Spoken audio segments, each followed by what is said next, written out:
संत दर्शनी हा लाभ पद्मनाभ धुनीला. आवाज क्लिअर करा. संत दर्शनी हा लाभ पद्मनाभ धुनीला. संपुष्ट हे हृदय पेटे करोनी पोटी साठवू. संत दर्शनी हा लाभ पद्मनाभ धुनीला. तुका म्हणे होता ठेवा तो या भावा सापडला. संत दर्शनी हा लाभ पद्मनाभ धुनीला. विठाला विठाला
वक्रतुंड महाकाय सूर्यकोटी समप्रभ निर्विघ्नं कुरु मे देव सर्वकार्येषु सर्वदा.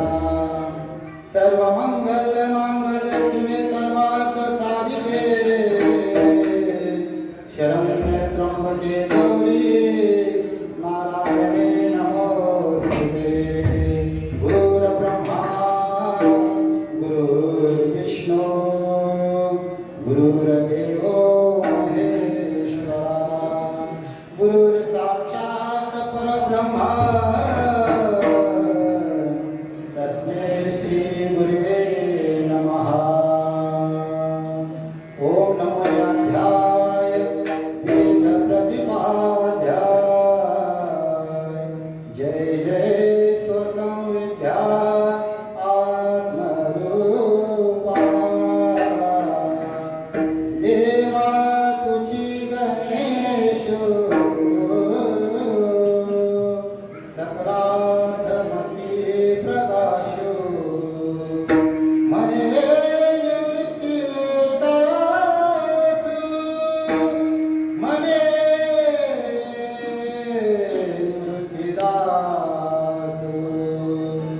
महायोगपीठे तटे भीमरथ्यं परं कुण्डलिकाय मुनीन्द्रे समागत्य तिष्ठं तमानन्दगङ्गं परब्रह्मलिङ्गं जय पाण्डुरङ्गम्.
शरण शरण हनुमंता तुम्हाला रावणता काय भक्ती त्याच्या वाटा मज दावा व्यासुभटा.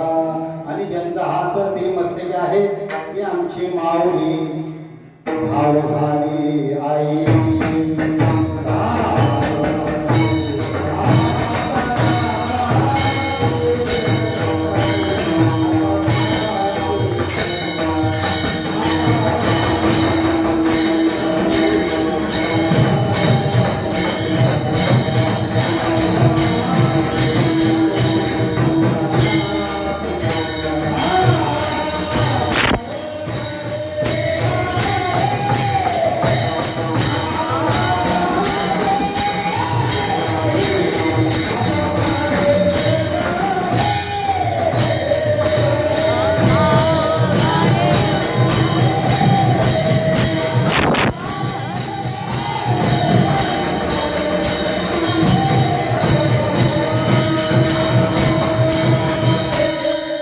धाव घाली आई आता पहाते सकाळी धीर नाही माझे पोटी झालो भियोगीन पोटी.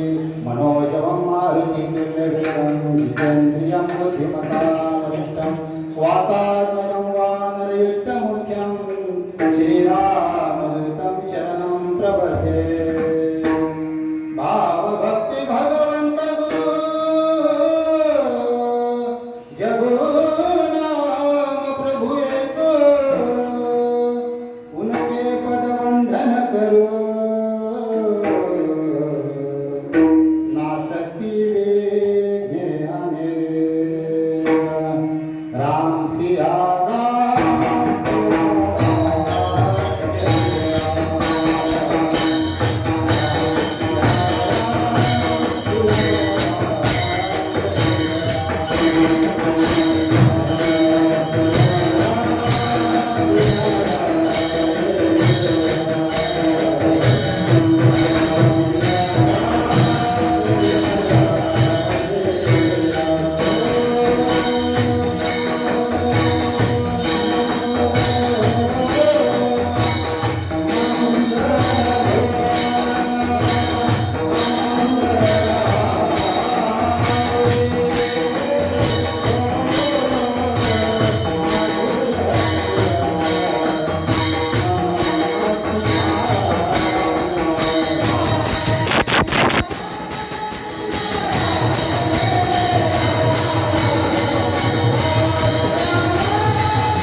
प्रस्तुत सेवेकरिता निवडलेला अभंग जगत वंदनीय जगद्गुरु तुकाराम महाराज यांचा 4 चरणाचा असा अभंग सेवेकरिता निवडलेला आहे.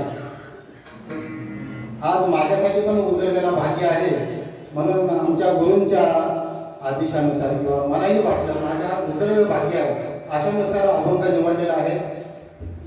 उजळले भाग्य आता अवघी चिंता वारली.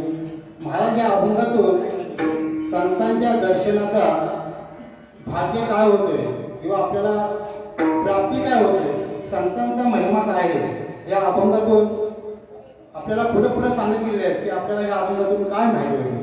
उजळले भाग्य आता अवघी चिंता वारली.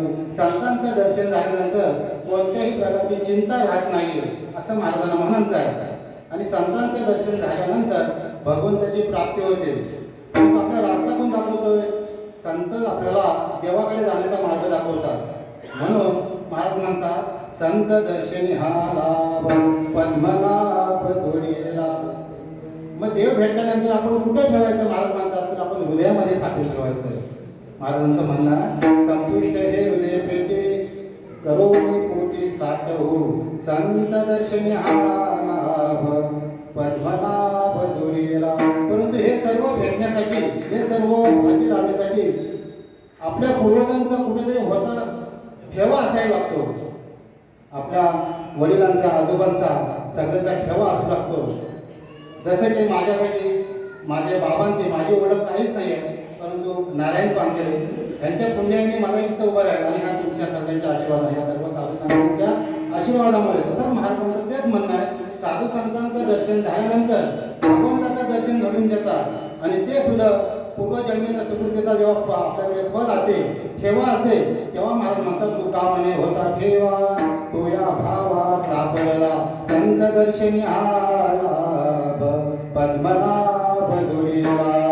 असा थोडक्यात एक भावात तसं माझ्या भक्तीला पटलं त्या पद्धतीने मांडण्याचा प्रयत्न केलेला आहे. असाच अर्थ असेल असं पण नाही आहे. हरी हरी सेवेला सुरुवात करण्याआधी थोडासा पर्याय द्यायचा तो असा. खोपरी कोणपणसवणे जाधववाडी अखंड हरिनाम सप्ताह चालत असणारा दरवर्षीप्रमाणे याही वर्षी आणि मोठ्या उत्साहाने चाललेला आहे. आणि या मंदिराचं जर पाहावं असे सुबी असे केलेले आहे की आनंदी आनंदी असं आहे. मंदिराकडे पाहायला गेला तर एवढे शुभक असे केलेले आहे की भगवंताचा वास असणं सात्विक असं वाटलेलं आहे. रामकृष्ण आहे, खरोखर सात्विक आहे. हरी हरी सेवेला सुरुवात करणे सांगायचं आहे. अखंड हरिनाम सप्ताह जाधववाडी आणि ज्ञानेश्वरी पारायण अखंड चाललेलं आहे. आमचे लक्ष्मण जाधव महाराज व्यासपीठ चालक आहेत, आमचे गुरुवर्य आहेत ते. त्यांच्या चरणी साष्टांग नमस्कार करतो. आणि कीर्तनला सौजन्य असे माझे परम मित्र किंवा माझे गुरुबंधू विजय दत्ताराम जाधव आणि त्यांच्या आई सरस्वती दत्ताराम जाधव यांच्या सौजन्याने ही सेवा मला प्राप्त झालेली आहे. मी त्यांच्या कुटुंबीय आणि आमचे विजय दत्ताराम जाधव यांचं मी अखंड ऋणी आहे. मला ही भगवंताची सेवा करण्याची प्राप्ती करून दिलेली आहे. मी त्यांचं आभारी आहे. लाख लाख धन्यवाद त्यांना. कारण मी असं कीर्तनकार नव्हे किंवा असं काही नाही आहे. मी फक्त मला सेवा दिलेली आहे, भगवंताची सेवा. मी पण एकटाच करणार नाही आहे, सगळं मिळून आपण सेवा करणारे आहात असं मी बोलतो तुमच्या सगळ्यांच्या आशीर्वादाने. आणि माझ्या पुढे बसलेले सर्व गुरुवर्य असेल, गुरुवर्य आमचे तुकाराम महाराज चौधरी यांच्याही यांनी नतमस्तक होतोय. आणि माझे सर्व वारकरी बंधू सगळे टाळकरी वारकरी सगळे बसलेले गुरुवर्य, कीर्तनकार, भजनीकार, सर्व भजनकार, उत्कृष्ट भजन सर्व म्हणा. जाधववाडी म्हणजे नामस्मरणाचा ठेवा येते. आम्ही लहानपणापासून बघत आलेले आहे. नामस्मरणाचा ठेवा आहे जाधववाडीमध्ये. लहान थोर सगळ्यांनाच मी नाव घेत नाही आहे, परंतु ओंकार महाराज, संजय सावंत महाराज सगळ्यांचीच नावं इथे घेतोय. आणि गंगापुत्र भीष्म सारखे आपले मनोहर महाराज मास्तर, गौरी महाराज महाराज अनेक असे आहेत जाधव महाराजांचे नावं किती घेतलं तरी कमीच आहे. खूप असे सगळ्यांची नावं घेण्यासारखी आहेत. नामदेव महाराज माध्यव महाराजांसारखे आमचे गुरु महाराज आहेत. पांडुरंग माध्ये महाराज हे पण आमचे गुरु समान आहेत. दोन्ही विनेकरी, दोन्ही मृदुंगाचार्य आणि दोन्ही गायक सुंदर असे गायन करणारे ओंकार महाराज, संजय सावंत महाराज, सुयश महाराज, आमचे सचिन सर यांचे खूप वाचलेले आहेत. सगळ्यांची नावं घेत गेलं तर वेळ खूप जाईल, तर मला सांभाळून घ्या. सगळ्यांना मी माफी मागून अशी विनंती करतो. सगळ्यांची नावं काही घेत नाही आहे, सगळ्यांनी समजून घ्या आणि आपण सेवेला सुरुवात करूया.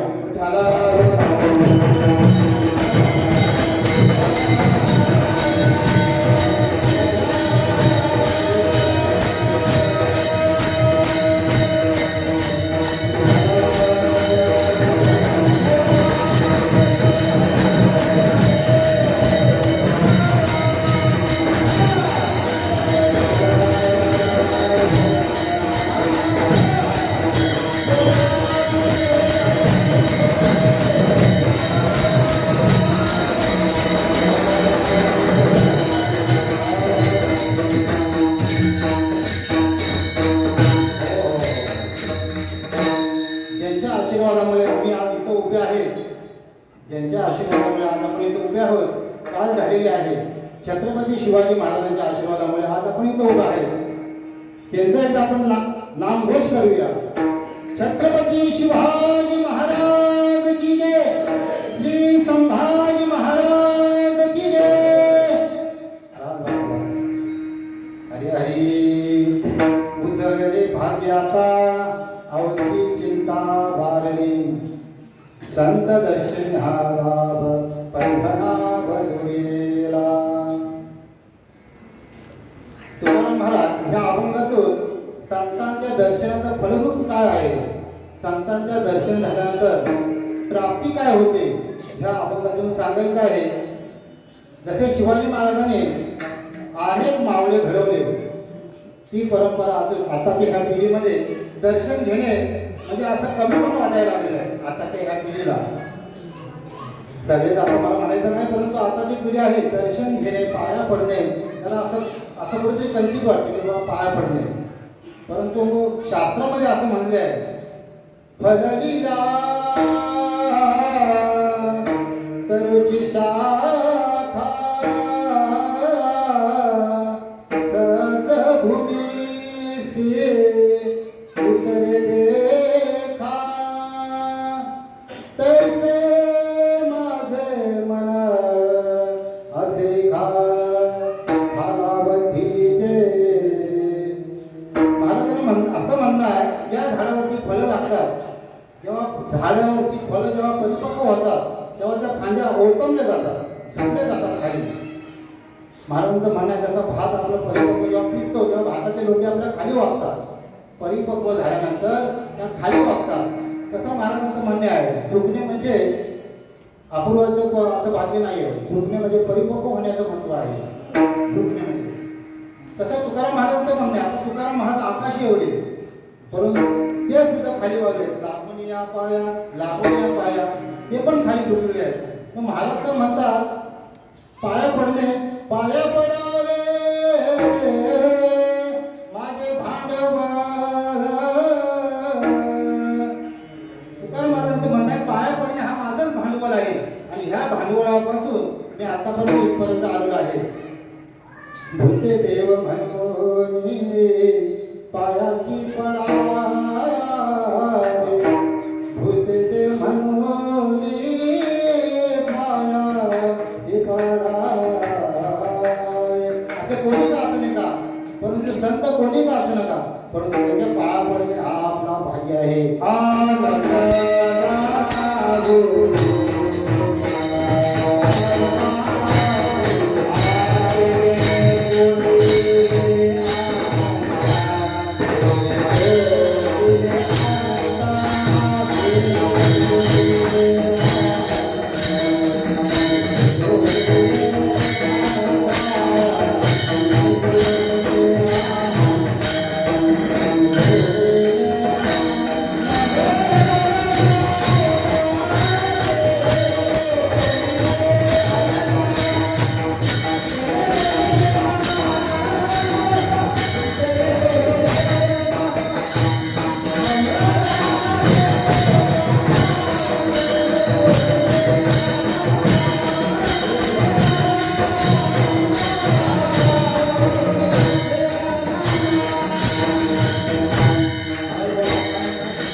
जेवढं आम्ही लहान राहू तेव्हा तुमची कृपा राहणार आहे म्हणून आम्हाला लहानपणच दे.